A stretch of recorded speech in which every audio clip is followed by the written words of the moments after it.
Hi friends, இப்போ நம்ம சிறகடிக்க ஆசை பார்க்க போகிற சிறகடிக்க ஆசையில் எப்படிலாம் பிரச்சனை வரக்கூடாது அப்படிலாம் பிரச்சனையும் உண்டாக்கணும்னு பிளான் பண்ணிகிட்டு இருக்காங்க. பிளான் பண்ணிக்கிட்டே இருக்கும்போது என்னடா அது எதுவுமே நடக்கலையே அப்படிங்கிற மாதிரி ஆயிடுச்சு. என்னன்னு யோசிக்கிறீங்களா? ரோஹிணி ஒரு பக்கத்து வந்துட்டு எதுவுமே பண்ண முடியலன்னு உட்காந்து ஃபீல் பண்ணிட்டு இருக்காங்க. பிரச்சனை வெடிக்கும்னு நினச்சா எதுவுமே வெடிக்கலையே அப்படின்னு சொல்லிட்டு ஸ்டேஜுக்கு போகலாம் அப்படின்னு சொல்லிட்டு கூட்டு வந்துட்டாங்க.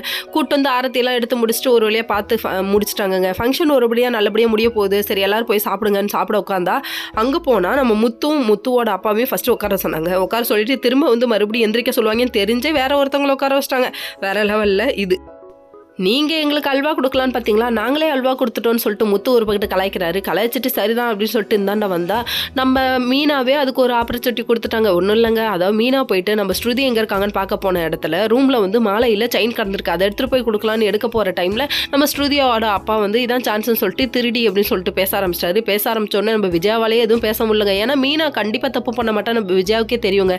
உடனே மீனா அழுதுகிட்டே போயிட்டு முத்துக்கிட்ட கட்டி பிடிச்சி அழுதுட்டு சொல்லிட்டு இருக்காங்க. அப்போ வந்து அண்ணாமலை இருந்துட்டு கண்டிப்பாக என் மருமக அப்படி ஒரு பொண்ணு, அப்படியேப்பட்ட பொண்ணு கிடையாது அப்படின்னு சொல்கிறாங்க. நானும் அப்படி தான் நினச்சேன். ஆனால் இந்த பொண்ணு இந்த அளவுக்கு மோசமாக இருக்கேன், மீனா மேலே திருட்டு பழிய போட வேணாம், அமைதியாக இருங்க முத்து எவ்வளோ சொல்லி பார்த்தாரு. ஆனால் கேட்கவே இல்லைங்க. பயங்கர கோவம் வந்துருச்சு நம்ம முத்துக்கு. ஏன்னா அவரை பற்றி ஏதாவது சொல்லியிருந்தா கூட அவர் கண்டிப்பாக கேட்க மாட்டாருங்க.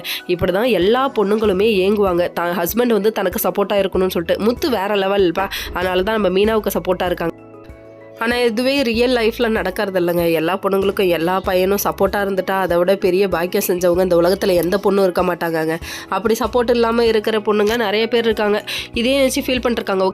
ஓகே ஃப்ரெண்ட்ஸ், நெக்ஸ்ட் வீடியோவில் பார்ப்போம். பாய்.